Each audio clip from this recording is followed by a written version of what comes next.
Good afternoon, Chair Tully, members of the committee. Thank you so much for having me today. My name is Claire Park. I serve as External Affairs Manager for the Chamber of Progress, which is a tech industry coalition.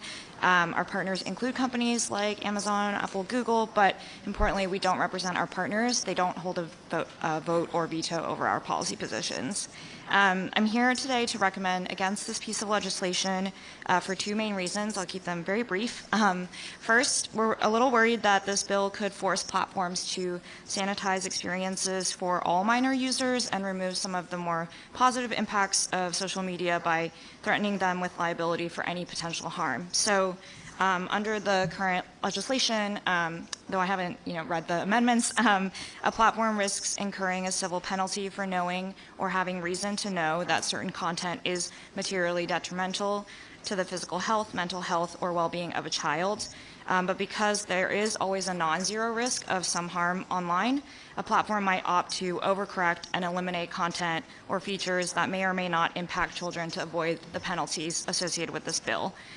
We think that this could result in resources for some more marginalized youth populations like LGBTQ+ youth or other vulnerable groups who are looking for support online, that their resources could be removed just because they might not be appropriate for other users under the age of 18. We're worried about this because we're at a time when books with gay themes are being banned from libraries and reproductive rights are at risk, and so we're just worried that this bill could cut off some vital online resources for some other populations. Secondly, this bill's requirements could end up discouraging the development of age-appropriate experiences in products that exist today. So under the legislation, for any website that is likely to be accessed by children, A491 requires a platform to create and deliver a data protection impact assessment each time the service creates a new service, product, or feature. This assessment has to describe the risks of material detriment to children, but again, because all websites do carry a non-zero risk of harm, these requirements effectively chill internet services from developing new products and features, even child-friendly ones, to avoid future litigation risks associated with the assessments.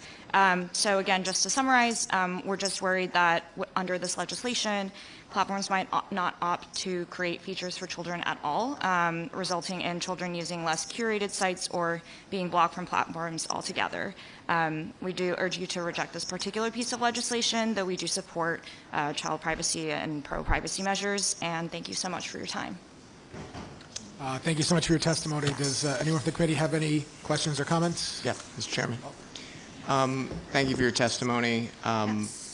You heard the Assemblyman, who's a physician, talk about Yes. addiction and anxiety and depression. I'm a father of 4. I know about these devices, trust me. Totally. I'm a free market Republican, okay?